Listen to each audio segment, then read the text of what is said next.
Stand up, please, and let us grab our Bibles.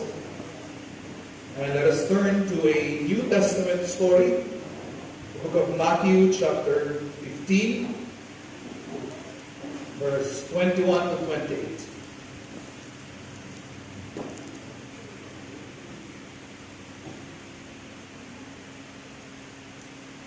Matthew chapter 15, verse 21 to 28. I'd like to read and preach on a woman of faith this morning. Salit-salitan po natin basahin ang mga verses na ito. Mauna ako sa 21, kayo po sa 22, and then palit-palitan po tayo. Please also share your Bible, your seatmate, so that we can all read together. I begin with 21. Then Jesus went thence and departed into the coast of Tyre and Sidon. And behold, a woman of Canaan came out of the same coast, and cried unto him, saying, Have mercy on me, O Lord, thou son of David. My daughter is grievously vexed with the devil. But he answered her not a word. And his disciples came and besought him, saying, Send her away, for she crieth after us. But he answered and said, I am not sent but unto the lost sheep of the house of Israel. Then came she and worshipped him, saying, Lord, help me. But he answered and said, It is not meet to take the children's bread and to cast it to dogs. And she said, Truth, Lord, yet the dogs eat of the crumbs which fall from their master's table. Then Jesus answered and said unto her, O woman, great is thy faith, be it unto thee even as thou wilt. And her daughter was made whole from that hour. Amen. I want to get my title from verse 28 and entitled this preaching, Christ wants to mature my faith. Amen. Can we recite the title together? Christ wants to mature my faith. I want you to look at your seatmate and change the pronoun and tell your seatmate, Christ wants to mature your faith. Okay, come on, look at your seatmate. Christ wants to mature your faith. Amen. Let us pray. Heavenly Father, I pray that you would really talk to us in this preaching, so that, Lord, we would realize how you mature our faith. So that, Lord, when we would go through the same things that this woman went through, that after it, Lord, our faith will mature. Lord, we long to hear the same words you said to this woman, that you would tell us, great is our faith. Lord, we want to hear those words from you, that you would tell us that our faith has matured. Lord, I pray that you would bless us now, give understanding to your people, and power to my lips as well. In Christ's name we pray. Amen. Thank you. And you're going to be seated in the presence of our Lord. This story goes this way. A woman came to the Lord Jesus Christ to ask for help. The Bible told us he is a Canaanite woman. Other commentaries would say he is a Syro-Phoenician woman, probably from Syria or from Lebanon. So a Lebanese woman came to Jesus Christ to ask for help. And it was emphasized here that she was a woman of Canaan, to emphasize that this woman is from a pagan nation. It means ang background po ng woman na ito ay marami siyang sinasambang Panginoon, marami siyang Diyos-Diyosan, hindi niya Diyos si Yahweh, hindi niya Diyos ang Panginoon, ngunit siya ay lumapit kay Jesus Christ. And based from her words, look at her words, sabi niyo, Have mercy on me, O Lord, thou son of David. Yung phrase po na yun, thou son of David, that is actually a messianic or a prophetic name of the Lord Jesus Christ. Itong name na ito, binigay pa ito nung time ni David. Na sabi ng mga prophets, David, in your line, in your lineage, merong maipapanganak na hari who will become the King of Kings, and he will be called the Son of David. At so ang nakakaalam ng mga title na yan is yung tao ng Panginoon. Ang mga Jewish people ang nakakaalam ng title na yan.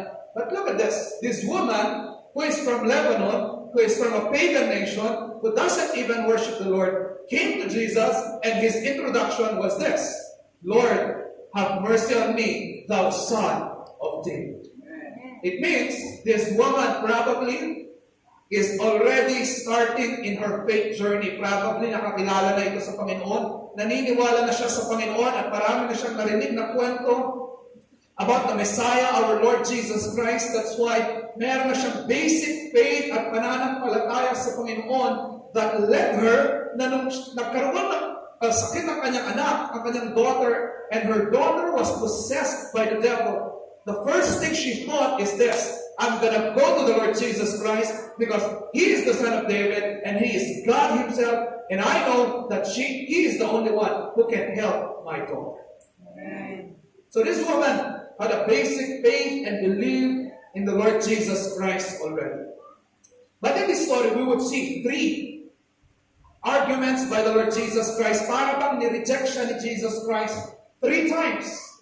But that rejection was actually God or Jesus Christ testing the faith of this woman. Tinitest niya, gusto niya i-test ang faith ng woman na ito. That's why at the end of the story, drop down. At the end of the story, Jesus answered and said unto her, O woman, great is thy faith. So the one she came and said, Jesus, help me. But at the end of the story, Jesus declared, great is the faith of this woman. That Greek word there, great, can be translated also mature is the faith of this woman. At napatunayan ni Jesus Christ, this woman is not just a woman na alam niyo na kilala niya lang ako by name. No, this woman is a woman of great faith, of mature faith. And Jesus Christ put her to the test. And I tell you folks, this is our faith journey as well. Christ is putting us to the test. In our life, every day, every week, every month, every year, Christ is testing our faith because Christ wants to mature our faith. Amen. And our goal is this, that we would hear those words as well in heaven. Nasasabi ng Panginoon sa atin, wow, this man, great is his faith. This woman, great is perfect. At yun, nag-mature ito at sabi ni Jesus Christ, let it be to you as you desire. And her daughter was made whole from that very hour. So today, this morning, we would like to learn 3 ways. How does Christ mature our faith? At itong mga tatlong ito, para magkakakonek sila, magkakamukha. But this is how Jesus matures our faith. Okay, you ready to learn? Amen. Amen. Point number 1. Christ matures our faith by His silence. Christ makes our faith mature by His silence. Look at this. Grabe, nakakatawa itong story na ito because pag tinignan mo yung story, parang sobrang snap ni Jesus Christ dito. Imagine, the woman came out and cried unto Him. To Him, Lord, have mercy. And then verse 23, anong sabi ni Jesus Christ? But He answered her not a word. Imagine, this woman is a Gentile, and then during that time, a Gentile cannot approach a Jewish people. Bakit? Hindi siya papansinin ng Jew kasi na magkalaban yung mga yan eh. Culturally, religiously, magkalaban sila. And so this woman took the courage. Nasabi niya, even Jesus Christ is a Jew. I will go and talk to Him. Tapos anong sabi ni Jesus Christ? He did not answer. Not even a word. Not only that, during this time, if a woman will approach a man at siya mag-i-initiate ng talk, hindi po maganda yun sa kanilang kultura dati. That is, ang tingin nila agad sa iyo, you are a prostitute. And so this woman took that courage na kahit sabi niya, kahit babae ko, I will be the one to initiate the talk. And went to the Lord Jesus Christ. Imagine the courage that she took. And then what was the reply of Jesus? He answered not a word. What is this? The first answer of Christ to this woman is silence. And I tell you, practically speaking, to our life today, this is how God matures our faith. That when we go to Him in prayer, when we go to Him with our needs, when we go to Him to ask of Him, the first way that Christ matures our faith is that He is silent. and He doesn't even answer us. Throughout the Bible, we can see some examples of how God was silent to His people. Like for example, during the time of Lazarus, Jesus Christ had a best friend, Lazarus, Mary, and Martha. But there was a time na nagkasakit po si Lazarus. Remember the story? He was sick unto death, the Bible said. And so, his sisters, Mary and Martha, nagpatawag sila kay Jesus Christ. Sabi, please call Jesus Christ. Ang aming kapatid is sick unto death. But when Jesus Christ heard that Lazarus was sick, the Bible said He intentionally delayed His going to Bethany. At nung umabot na si Jesus Christ sa Bethany, what happened? Lazarus is already 4 days dead before Christ reached Bethany. Kaya nung sinalubong si Jesus Christ na mga kapatid ni Lazarus na si Mary and Martha, they were crying to Jesus Christ. They were saying, Jesus, if only you were not late, Lazarus will still be alive. Jesus, kung hindi ka lang late, ang tagal mong dumating, then sana buhay pa siya. And this is how God becomes silent to us many times. When we have a prayer request, when we go to Him and ask for things, ano ang reply ni God? Delayed answers. Sometimes we want, Lord, please. But He delays it. At ang sabi ni Jesus Christ sa mga kapatid ni Lazarus, sabi niya, huwag kayong mag-alala. This delay is for the glory of God. And we know the story, right? Binuhay niya ulit si Lazarus from the dead. And I tell you folks, if today you feel that the answers to your prayers are delayed, get this. God's delays does not always mean God's denial. Probably God is just delaying it for His own glory. Kaya pag may delay sa buhay mo, okay lang yun. May sariling timing si God para sa iyo. Amen po ba? Pag meron kang nakita mga klase mo, mga kabatchmate mo, nauna sila sa mga ibang bagay, relax ka lang. Why? God has His own timing for your life. Amen? I want you to look at your seatmate, tell your seatmate, may timing si God para sa iyo. Ayan, sabi mo sa katabi mo, may timing si God para sa iyo. Amen? Another example, I don't know if you know this story, Abraham and Sarah. God promised when Abraham was 75 years old, an angel of the Lord went to them, ni Sarah. That's the Lord Jesus Christ. Pumunta siya kay Abraham at Sarah. Sabi niya, I promise you, you will be the father of many nations. During that time, Sarah was barren. Wala siyang anak. At ano sabi ng Bible? For 25 years, they were waiting. Imagine, ang asawang ito, 25 years, Lord, pinamis mo, we will be the father of many nations. Bakit kahit isang anak wala kami? They were waiting so long. 25 years. I tell you folks, waiting times are times, alam niyo, talaga sinasadya ni God. Napagantayin tayo. Why? In those times, He is maturing our faith. He is teaching us to wait. He is teaching us to depend on Him. But when Abraham was 100 years old, that was God's timing for them, and Isaac was born. But during those 25 years of waiting, alam niyo po ito mga kapatid, ang isa sa pinakamahirap gawin sa mundo, pagantay. Waiting times are hard. Those are the times that you feel God is silent. But it is in those times that God is maturing us.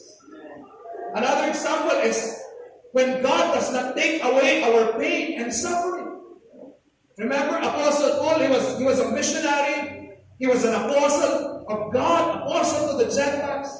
And he had a thorn in the flesh. And 3 times, nagmakaawa siya sa Panginoon, Lord, tanggalin mo ang thorn in the flesh na ito. But God said, hindi ko yan tatanggalin. But my grace is sufficient for you.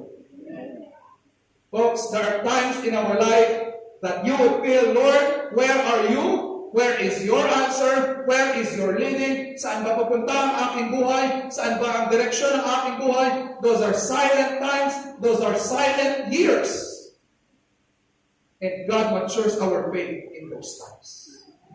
Kita niyo po ang next slide. Sabi ng isang pastor, Scottish pastor na si Samuel Rutherford sa kanyang libro, sabi niya, the silence of God is like hell in the soul of the believer. Diba? Pag silent si God at wala siyang sagot, it feels like hell inside. Lord, ano na? Amen. What about you? Look at this. Next slide. Tignan niyo po, why is God silent? Itong pag-usapan natin, bakit ba nagiging silent kasi si God sa atin? And the answer is this, to give us a Selah moment. At yung word na Selah na yan, makikita niya yan sa book of Psalms. Selah, ang ibig sabihin niyan is pause, rest, meditate, relax, mag-antay ka na, mag-reflect ka, and pause for a moment, and meditate on the Lord. Alam niyo po, sa ating buhay ngayon, our world is becoming more fast-paced. Pag meron kang gusto, madali mo na siyang makukuha. Pag meron kang gustong bagay, sabi, meron na ka, di ba? Pag meron kang gustong pagkain, put pa ang dagat, ang bilis. Pag may transaction ka, may GCash, may dami natin mga online banks, lahat ng bagay na gusto mo, mabilis mo lang makuha. And this world is becoming more fast-paced. And I tell you, that is dangerous when it comes to spiritual things. Because kadalasan, ganun tayo, gusto natin, Lord, bigay mo God. Lord, may gusto ko, bigay mo God. Let me ask you a question, guys. If God would give everything that you wanted right now, and if God, ibibigay niya lahat ng gusto mo ngayon na, lahat ng pinagpipray mo, ibibigay na niya ngayon na, let me ask you this question. Is that good for you? Is that good for you? I tell you the answer. The answer is no. Pag naibigay sa iyo lahat ng bagay na pinagpipray mo ngayon na, right at this moment. Ang iba sa atin pwedeng yumabang, ang iba sa atin pwedeng lumayo sa Panginoon, ang iba sa atin pwedeng ma-distract sa ating prayer life. Because get this, guys, God is intentionally making us wait, and He is silent to teach us, amen, to teach us some lessons that we must depend on the Lord more, pray to the Lord more, and wait for His own timing in our life. Yung ibig sabihin ng Selah, mag-pause ka muna. Kung wala pang sagot ng Panginoon, teka lang. Bakit kaya wala pang sagot si God? That's your time to meditate. That's your time to reflect. At yung reflection time na yun, yung meditation time na yun, na hindi ka pa sinasagot ng Panginoon sa mga panalangin, that moment builds character. That moment builds patience. That moment builds a lot of humility and dependence on your heart. Kaya nga po sa Book of Psalms, meron tayong mga categories sa Book of Psalms na ang tawag sa kanila is the waiting Psalms. Ano yun? Like for example, Psalm 27, Psalm 37, basahin nyo na lang mga chapter niya. Psalm 40, Psalm 130, at marami pa. Those are mga psalms sila, mga kanta sila, pero anong theme nila? It's about waiting on the Lord. Like for example, this verse, I wait for the Lord, my soul that wait, and in His word do I hope. Folks, we need to learn this attitude of waiting on the Lord, at habang nag-aantay tayo, bubuksan natin ang ating mga Biblia, and we will hope in the Word of God, and we will open our Bible and say, Lord, while I am waiting for your answer, I will meditate on your Word. I will study you more. I will get to know you more while I am waiting for you. Amen. Folks, let us learn this element of waiting. Amen? Drop down. Bakit silent si God? Another, aside from giving us a Selah moment, is to purify our motives. God is intentionally delaying His answers to our prayer para po i-purify po niya ang ating motives. And God wants to see if we are only following Him because we have a need. Kung maalala niyo po itong babae, pumunta siya kay Jesus Christ. At ano ang dinadasal nitong woman na ito? Lord, yung aking anak, iniwan ko sa aming bahay. She is demon-possessed. She is suffering. She is in pain. But Jesus answered her not a word. Ano ang gustong palabasin ni Jesus dito? Gusto niyang makita dun sa babae. Bakit ka ba lumapit sa akin? Dahil ba may pangangailangan ka? O dahil gusto mong mag-worship sa akin? At tama, makikita natin, mag-worship ang babae na ito. Gusto palabasin yun ni Jesus Christ. Bakit ka andito sa church ngayong babae? Why are you following Him? Why are you praying to Him? And God is intentionally not answering our prayers, our wants, our desires, until such time that we realize that prayer is not about asking things from God. Prayer is about talking to God. Amen. Coming to church to worship is not about asking, Lord, mag-church ako para ibigay mo to Lord, mag-church ako para sagutin mo to It's not. Hanggang sa ma-realize mo, you come to church, you come to worship because you want to praise His name. Amen. Hindi ka pupunta sa Kanya, nakapara pa siyang ATM na maaalala mo lang siya pag wala ka ng pera. Hindi genie ang Panginoon na maaalala mo lang siya pag meron kang kailangan. He is the King of Kings and the Lord of Lords. We must go to Him and bow down and worship and serve Him. Amen. Sa theology po, ang tawag sa principle na yan is therapeutic deism. Ano yan? Ito yung feeling na we think we approach God in a self-centered and a need-centered approach. Di ba ngayon, very common na yan. Sa inyong mga teachers, by the way, happy Teacher's Day to all our teachers. Palapalan natin ang ating mga teachers. Okay, mga teachers, alam nito, right? Meron tayong principle. Pedagogy, ano sabi natin? Student-centered learning. Kahit po sa aming mga psychologists, sa counseling, meron kaming Rogerian theory, meaning client-centered theory or client-centered approach. Pag ikaw ay salesman, meron na yung mga ganyan, client-centered. At laging gano'n ang mundo natin ngayon, person-centered, man-centered. But let me ask you this question. Do we approach God that we are need-centered, or client-centered, or man-centered? I tell you, that is a dangerous approach to God. We do not go to God just because we need something from Him. We don't go to God just because, Lord, board exam ko ngayon, punta ako mag-church, nakakatakot yun. Bakit? Pag wala ka ng board exam na pinagpipray, hindi ka na mag-church. Lord, wala akong pera, I need your help. Hindi ka yun. Pag nagkapera ka, wala ka na. Why? Because you thought you will approach God based on your needs and yourself. No, we approach Him because He is worthy of our praise. Amen. Amen. I tell you, this church is never man-centered. It is always God-centered. Amen. And I know, members, di ba, nag-meeting tayo within the week. Kahit sa mga core practice natin, I always tell you, we as a church are a family. Pag may pumasok dito, subukan natin kausapin, tabihan natin, let us make friends. We have a team here, visitors team. We add you in Facebook para alam yun, we make us feel na lahat tayo dito are family. But I want you to get this. We don't come to church just to feel that we have a family.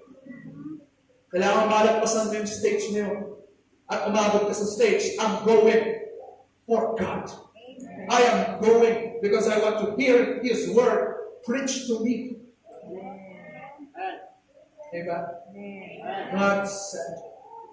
Kaya nga po ito, nilagay ko dito, Christianity is knowing God, studying His word, service, sacrifice, self-denial, repentance, growing in faith. Yan ang tunay na Christianity. It's not about you getting your needs. No. It's about you knowing Him and serving Him and growing in your faith. Yan ang unang paraan kung paano minature ni God yung faith ng babae nito. Christ was so silent. But not only that, secondly, Christ pushed this further. Grabe, Christ matures our faith by His seeming rejection. So first, He was very silent, delayed answers, but now, Jesus is saying no. And folks, Christ matures our faith by Him saying no to us. Amen po? But parang di kayo makain. Ulitin ko Christ matures our faith by saying no to us. I tell you, when God says no to you, that is God's divine protection for you.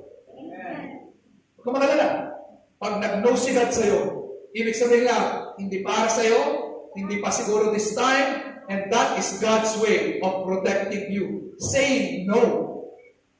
And Christ matures our faith by His seeming rejection. Let's look at the story here. So the woman, pinapaalis na siya ng mga apostles niya. Sabi ng mga apostles niya, woman, hindi na nagre-reply si Jesus Christ sa'yo. Umalis ka na lang. But we see here that the woman did not leave the Lord Jesus Christ. And so Jesus Christ had a second reply. Kasi ayaw umalis ng babae. Umiiyak talaga yung babae. Lord, please, no. Hindi ako alis dito. Jesus had a second reply. Sabi niya, but He answered her not a word, and His disciples came, sent her away, for she cried after us. Verse 24. But He answered and said, I am not sent to you, but unto the lost sheep of Israel. Grabe yung sagot ni Jesus Christ. Sabi niya, okay, hindi ako pinadala ng Panginoon dito para sa iyo, pero para lang sa mga Israelites. This answer is both theological and practical. Theological because during this time, God really sent Jesus Christ for the Jews first. It was only in the book of Acts na na-open po ang gospel to the whole world. So theologically speaking, tama si Jesus Christ kasi parang sabi niya, hindi pa timing to for the gospel to go to the Gentiles. May mga special occasions lang, pero the gospel will reach the Gentiles in the book of Acts when the Holy Spirit will come permanently in this world. And so theological yung sagot ni Jesus Christ. But at the same time, it's very practical na para bang sabi niya dun sa woman, no, because you are a pagan woman. That's why I am saying no to your request. And folks, this is how God matures our faith. Sometimes, He says no to our requests. Kaya nga po, ano ang reply ng babae next verse? Ito na yung gusto ko yung pasay. Ano ang reply ng babae ito nung ni-reject siya ni Jesus Christ? Then came she and worshipped Him, saying, Lord, help me. Yung word na worship dyan, ang Greek word niyan is proskuneo, or ang ibig sabihin niya, to lean forward and to kiss the feet. So ganito sabi ni Jesus Christ, I want you to get the story, okay? Jesus said, woman, sorry, but I will not heal your daughter. Ano ang reply ng woman? Bigla siyang tumapa at dumiretso siya sa kanyang tuhod at pumunta siya straight sa paanan ni Jesus Christ and he kissed the feet of Jesus Christ and worshiped Jesus Christ and said, Lord, help me. Instead of moving backwards, she went forward. Folks, get this. When God rejects what you want, do not live it. Amen. Instead, bow down and worship. Amen. Bow down, fall forward. Amen? Do not fall backward to the world. Do not fall backward and go back to a backslidden life. Do not fall and go away from the Lord. Fall forward and worship the Lord instead. At kunin niyo po ito mga kapatid, if you will do this, pinakita ng verse na ito na merong blessing kapag ang reply mo is worship. When God says no to you, or when God says wait to you, at ang reply mo sa Panginoon is for you to go to Him closer at mag-worship ka sa Kanya, merong blessing dito. Look at this. Sige, next slide. Ano ang blessing niyan? What happens when we worship God even in rejections? The answer is this. Help me, let's read the answer. Ready, go. Our eyes are refocused from external problems to the real issue, our own. The woman bowed down and worshipped the Lord. And what was her words? Lord, help me. Di ko alam kung napansin niyo ang pagbabago. Pero nung una, sabi niya, Lord, help my daughter. But when God said no, she bowed down and worshipped and realized something. And she said, Lord, help me. Ano po ito? God matures our faith by saying no to us so that you will realize that the real problem is not others. That the real problem is not your circumstance. The real problem is you yourself. At kapag ang reply mo, Lord, I want to worship you even by saying, kahit na nag-no ka na sa aking request, ako ay mag-worship sa iyo. This act of worship helps you to refocus your eyes para makita mo ang tunay na problema is your own heart. Many of you have been praying for financial breakthrough. Bakit wala pang sagot si God? Bakit wala pa siyang sagot? Bakit parang no ang kanyang sagot? Tandaan mo ito. Sinasadya ng Panginoon hanggang sa ma-realize mo, it's not the problem, it's not money that is your problem. It is your greedy heart. It is your discontented heart. That is the problem. Panalangin ka ng panalangin ang pero walang sagot. Bakit? Kasi meron ka na pero discontented ka. Until you realize it is your heart. Many of you here, married people, I know this. I talk to you. Share ko sa akin yung mga problema niyo, Pastor, yung asawa ko. Matindi ang asawa ko, Pastor. I don't reject your feelings. I try to understand them. Pero minsan, pag-isipan mo to, ba't kaya hindi sinasagot mo? Bakit kaya hindi binabago ng Panginoon yung aking asawa? Bakit po? Hanggang sa ma-realize mo, ikaw ang unang kailangan ng pagbabago. Hanggang sa ma-realize mo, it's not them. And you cannot control them. You can try to manipulate them, use your anger to change them, but you cannot change a person's heart. It is until you realize that it's you who needs help. At ikaw ang lulod sa Panginoon, Panginoon, tulungan mo ako. Ako ang walang patience, ako ang irritable, ako ang magalitin, ako ang mayroong problema. That's the time God hears your prayers. Amen. Well, it's not about them, it's about you. Amen. Sige, tingin ka sa katabi mo. Sige, sabi mo sa kanya, it's not about them, it's about you. It's not about them, okay? It's about you. Parents, I know parents, you're always praying, Panginoon, yung aking anak, bakit yung aking anak ang tigas ng ulo? Pasaway ang aking anak. Panginoon lang po ang kaya magbago sa kanila. Iluhod mo yan sa Panginoon in prayer. But let me tell you this, probably God is delaying the answer. Why? To teach you a lesson. Baka ikaw din na may problema. Kailangan ma-realize mo yan at magbago ang iyong words and you begin to say, Lord, I also need your help. Amen. This is the reason, amen, kung bakit po God says no to us. Amen. Next. Number 3 is this. Christ matures our faith by humbling us. Kita niyo yung series nito, ang ganda. God, Christ said, was silent. Christ said no. But now, Christ will humiliate the woman. Christ will say something that will really humble the woman. Kita niyo po yung mangyayari sa story na ito. At i-break down ni Jesus Christ ang pride ng babae nito. Look at this. But he answered, it is not right to take the children's bread and to cast it to the dogs. Sama ni Jesus. Imagine, sabi ng babae, Panginoon, nag-worship, nasa paanan niya yung babae. Lord, kailangan ko ng tulong. I need help. At anong sabi ni Jesus Christ sa kanya?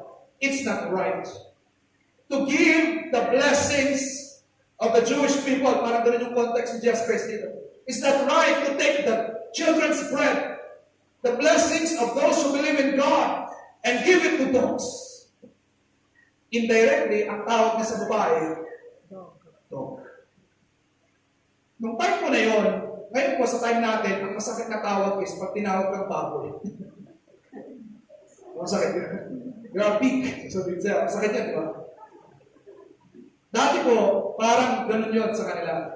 Dogs naman sa kanila dati. Because before, Gentiles were called dogs. Yun ang tawag ng Jewish people sa mga dogs. Ay, sa mga Gentiles dogs. Why? Because sabi mo, they are pagan, iba-iba ang kanilang Diyos-Diyosan. Marami silang wino-worship na hindi ang tunay ng Panginoon. Kaya tawag sa kanila, they're dogs. At imagine, kung pinamukha, nakaluhod yung babae, nagmamakaawa, Tapos ang sabi ni Jesus Christ, I cannot bless a dog. What is this, folks? Here, Jesus was really humiliating the woman. At sobrang binabagsak niya ng binabagsak ang pride ng babae na ito at pinagbubukha niya dun sa babae. Ikaw, babae ka, wala kang deserve galing sa akin. Hindi ka karapat dapat magpagaling, hindi ka karapat dapat matulungan. There is no hope for you because you are just a dog. You are just so low. Kung yun, sinasadya yun ng Panginoon to give us a lesson that, get this, God really wants us to come to a realization as well that we are nothing before Him. Kaya nga po, anong reply ng babae? And she said, truth, Lord.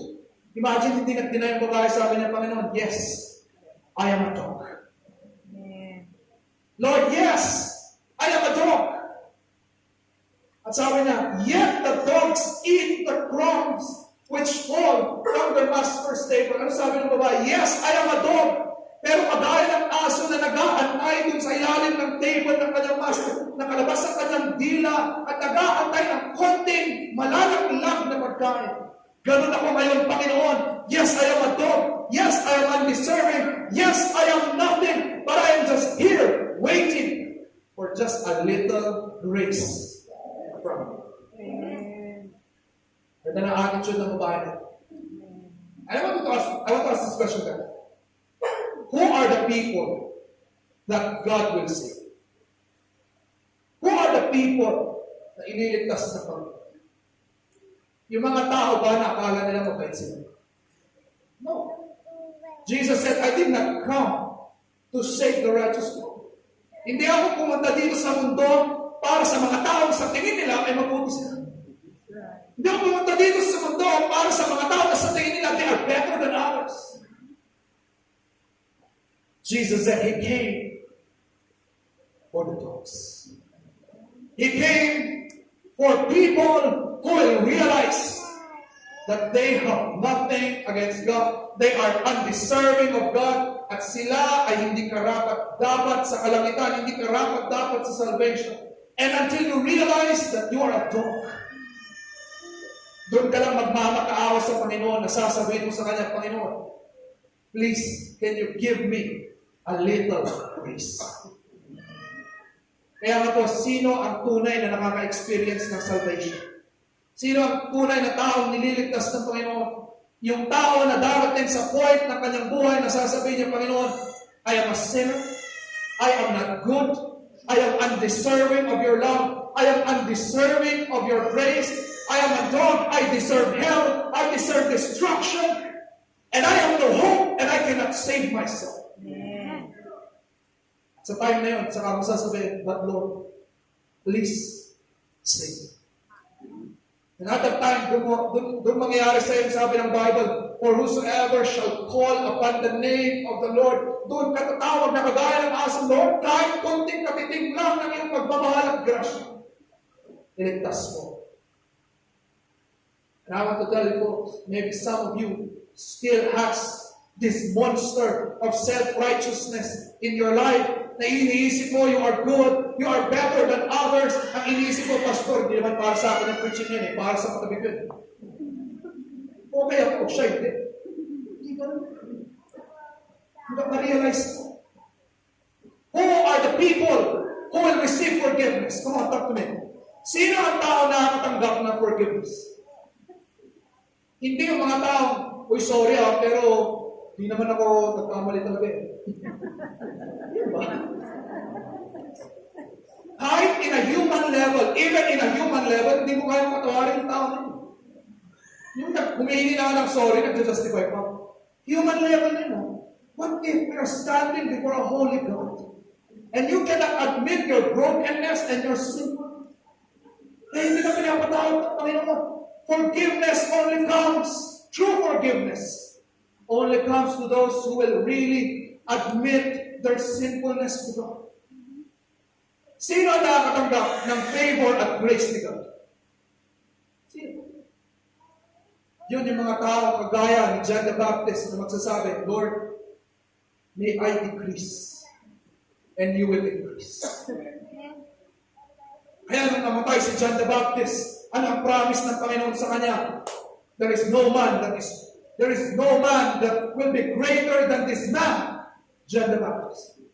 Hindi siya great dahil talented siya, hindi siya great dahil magaling siya mag-preach, hindi siya great dahil mayaman siya. No, he was great because he understood this principle. I am nothing, I am low, and let Christ be exalted. Let me go down and down and down. Amen. God said, I will exalt John the Baptist, that someday on the marriage supper of the Lamb, when the church will be married to me, who is the best man? John the Baptist. Bakit po naiintindihan niyo? That grace is attracted to humility. And the more you realize you are nothing, that's the time that God gives grace and salvation to us. Mga Christians, sino po ang makakaranas ng mas maraming grasya ng Panginoon? Yun, yung mga tao sa atin who will learn to put down, to intentionally put down their own self, and will say, Lord, I'm nothing, I am a dog. Just give me a little grace. Amen? Next verse, look at this. Then Jesus answered and said unto her, O woman, great is thy faith. Gusto ko ba makuha yung order nito? Ang unang in-appreciate ni Jesus Christ, ang unang ginawa ni Jesus Christ, is to appreciate the faith. Ang kasunod niya, let it be to you as you desire, her daughter was made whole from that very moment. Ano ang point dito? Jesus was more concerned with the faith of the woman than with her daughter. And God puts us to the test. A test of faith. And God ma-realize natin that what is more important is your faith and dependence on God, not the things that you need. Amen po? Amen. At yun ang after ni God. God doesn't want you to be rich. I mean, you can be rich. He can make you rich. Pero ang gusto ni God, maging humble ka. Hindi gusto ni God na mag-promote ka. Praise God kung mag-promote ka by God. I mean, si God naman talaga nagpo-promote. Malamit talaga. Ang mas importante gusto ni God is for you to be more holy. For you to be more dependent on Him, because what is more important is your faith and your character more than the things you need. Kaya nga po, ano ang conclusion natin dito? Ito ang ating conclusion. How do you know your faith is truly mature? How can you know that your faith talagang nagmamature na siya? When you are becoming more dependent on the Lord. Always begging and seeking for His grace, guidance, and wisdom. This is how you will know you are already mature. Sa mundo natin ngayon, baliktad. Paano mo malalaman na isang bata ay nagmamature na? Kapag independent na siya. Kaya na niyang buhayin ang kanyang sarili. At hindi ka na niya kailangan. Mga kapatid, hindi po yun ang kaso sa ating faith. God doesn't want to live. God doesn't want you to live on your own. Amen. Because that is pride. How can you know na ikaw ay tunay kang nagmamature? Pag hindi ka independent by yourself only. You are truly maturing in your faith. The more you become dependent on the Lord. At anong attitude ng sobrang dependent sa Panginoon? Get this. Pagising mo ng umaga, ang unang hinahanap mo, lahat ng nasa prayer mode agad. Lord, I cannot go to work with just my IQ and my talent. I need your grace. Pag meron kang problema, ano ang unang mo gawin? Hindi maghahanap ka ng mawataman. Hindi maghahanap ka kung sino tutulong sa'yo. Sino connection to you? Imagine mag-a-apply ka sa trabaho, ang unang mong hinahanap, kapit. Ano ba hindi Christian ko gano'n? Kung mag-a-apply ako dito, sino ba yung kapit ko? Folks, no? A truly maturing Christian is this, you are becoming more dependent to the Lord, na para bang hindi mo kaya ang buhay mo na walang Panginoon. And you are always seeking, Lord, Gusto ko mag-church. Kasi gusto ko makarinig ng salita ng Panginoon. Every time there is a service, every time there is a fellowship, ikaw ay excited pumunta because you realize you cannot live your life without the Word of God. Every time there is a chance to serve, you would go because you know, Lord, I cannot live my life without my brothers and sisters in Christ. That's why I will go. That is a sign of a maturing Christian. You are so dependent na para bang hindi ka mapakali na hindi ka nag-church, hindi ka mapakali na hindi ka mag-pray, hindi ka mapakali na hindi ka nagbasa ng kanyang salita, hindi ka mapakali that you have not been in prayer with your brothers and sisters in Christ. Hindi ka mapakali because you know you will only live, you can only live this life because of Him. At ano po ang nakakatakot na lugar? Ito po. Yun ay pag dumating ka sa stage, na ang tagal mo hindi nag-church, tapos okay lang sa'yo. Nakakatakot na lugar. Yung hindi ka nag-pray, tapos okay lang. And you think you can go through life without those things, without the Lord. It's a scary place. That is the time you know your faith is going down. Because you are more dependent on yourself more than on God. Kailangan ma-reach mo yung time na yun. You are so dependent on God. Amen? And then the last conclusion is this. Ito po, last time. Can we read the question? Ready? Who is the person who really tasted the silence of God? His rejection and His humiliation. Sino po ang tunay na tao na nakaranas ng silence ni God, ng rejection ni God, ng humiliation ni God? Walang iba kundi si Jesus Christ. He was the man who really begged God. At sabi niya, Lord, pwede bang hindi na ako mamatay sa cross? But God was silent. Siya ang tao na nagsabi, Lord, ayoko mamatay sa cross. Ayoko maging kasalanan. Ayoko buhatin ang kasalanan ng mundo because I know pag binuhat ko, ang kasalanan na yan, tatalikod ka sa akin and you will punish me even though I am your sin. But Jesus said, no. God said, no, you need to go through that suffering. Sino ang tunay na tao na nakaranas ng pagbagsak? It was Jesus Christ. From being the Son of God, He became a man. And from being a man, He became a servant. And from being a servant, He died the most shameful kind of death. The death on the cross, where you are hung alone, naked, on display. That is the most humiliating way of death. Dinaanan ni Jesus Christ yan, yung silence ni God, yung rejection ni God, yung humiliation ni God. Para ano? Para saan? But the Bible said, if you will repent of your sin, and you will believe in Him, amen? And if you will trust that man who was humiliated for you, at ikaw ay mananampalataya sa Kanya at tatanggapin siya sa iyong buhay bilang Diyos tagapagligtas, ikaw ay Kanyang ililigtas. Ikaw ay papangakuan niya ng buhay na walang hanggan kasama. Sa amin po mga visitors, hindi po aksidente na kayo ay ma-invite ngayon, marinig niyo ang message na ito. Sabihin niyo siguro, Pastor, bakit naman, sabihin mo sa friend mo nang invite sa'yo, bakit naman in-invite mo ako, tapos na-timing na yung preaching ay parang negative.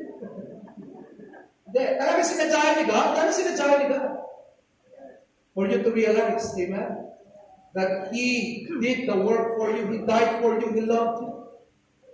So that today you will repent and trust Him by faith. He can give you eternity. Amen? Tumayo po tayong lahat and let us go to God and pray.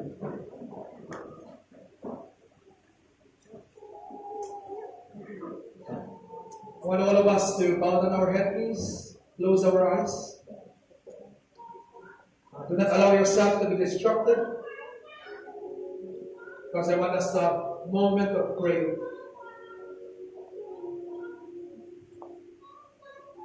Unang-una po, I want to talk to our visitors. Kahit may mga bisita namin joining us online. Today, I want you to receive the Lord Jesus Christ in your heart. He was rejected for you.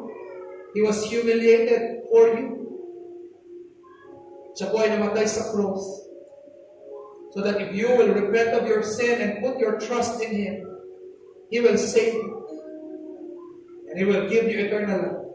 Sana ngayong araw nito sa mga visitors, you will be like this woman. That you will admit at aaminin mo sa Panginoon, Lord, I'm a sinner. I deserve nothing. I deserve hell. Because I'm a sinner. I am nothing before. I'm like a dog. But Lord, please, give me a little love, a little grace. Save me today. Sana ganun ang maging attitude po ninyo ngayong umaga. Sa aming mga visitors, I would like to lead you to a prayer of repentance, a prayer of faith, a prayer of receiving Christ in your heart. Kung gusto mo tanggapin ng Panginoon, sumunod ka sa panalangin na ito. Sabihin mo, I will just be your guide. Make this prayer your prayer. Join me. Maraming salamat. Inaamin ko po na ako ay makasalanan. That I'm just a dog in your sight. But thank you. Because pinadala mo si Jesus Christ para mamatay para sa akin. Ngayong araw na ito, ako po ay nagsisisi sa akin mga kasalanan. At inilalagay ko po ang aking pananampalataya sa Kanya.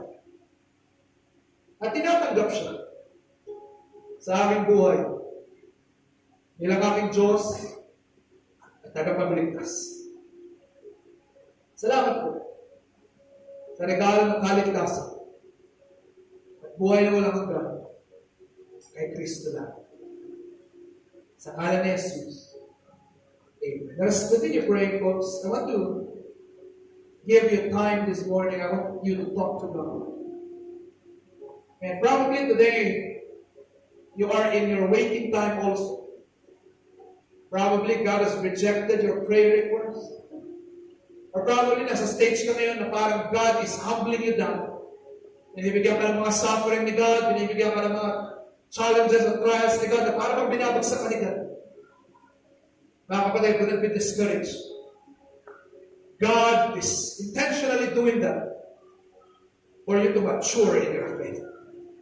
So ngayong umaga ito, I want to give you time. I want you to pray to God and tell God, Lord, help me see your wisdom in my trials, in my waiting time. Yun na po ang maging prayer mo ngayong umaga.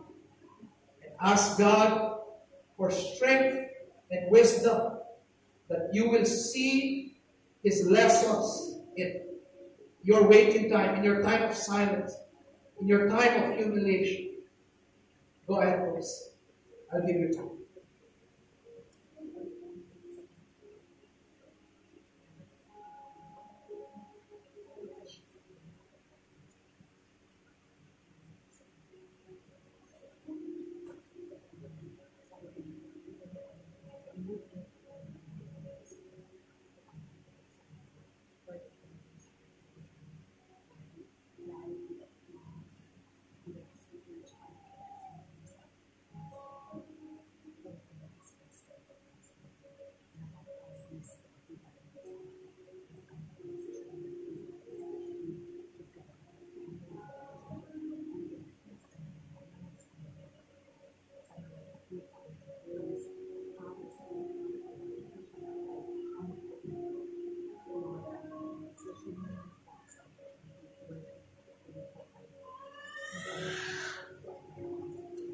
Let us raise our hands in prayer, please. Our Heavenly Father, Lord, I pray that you would help us, Lord, get rid of our pride. That just like this woman, we will come to a realization, Lord, every day of our life, that we need you always. That we are nothing, and without you, we can do nothing. Without you, we cannot grow, we cannot mature. Without you, it is impossible. And Lord, make us realize that with you, we can do all things through Christ.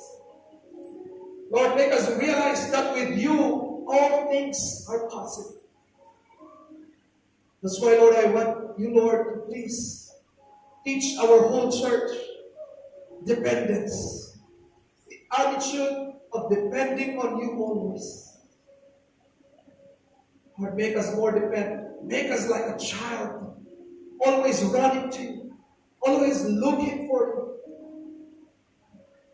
Make us like this woman, Lord, that even though at times that we feel that you are far, or you are rejecting us, or you are not answering our prayers, we will still run to you and worship you. Knowing, Lord, that if we have you in our life, even though our prayers are not answered, it's okay. As long as we have you, we will not lack anything. Lord, please give us the attitude of dependence. Especially in this world where independence is celebrated, talent is celebrated. Na para magkaya-kaya namin ang aming buhay. We are successful. People are applauding us. But Lord, no. Teach us humility, dependence. Make us into Christians that we are always looking and seeking for you. We need you every hour, Lord. We need you. Lord, I want to offer a simple prayer for all our members. I do not know their life, but probably there are members here. There are people here who are going through a time of silence. Panginoon, baka meron dito nagpipray ng matagal na. Ngunit parang ilang taon na ang dumaan, wala pa kayong sagot sa kanilang panalangin. They have been begging you, Lord, but you have not answered. I pray, Lord, that you will encourage that person. Kung sino man siya ngayong umaga, encourage that person. Give her strength. Give her the strength to continue praying and begging you. Give her the strength not to run away from you, not to fall back. Give him or her the strength to seek you more. And Lord, I pray na naging blessing sa kanya ang message na ito. Na hindi dahil hindi ka sumasagot, hindi ka na present. No, Lord, you are always there. Na hindi dahil delayed ang iyong sagot, that you have denied us. No, Lord. We know you have so many promises for us, your children. So teach us to wait. Teach us, Lord, to wait. Thank you, Lord, for our service today. We would like to praise you and honor you and love you. You have been so good to us. In Christ's name we pray. Amen.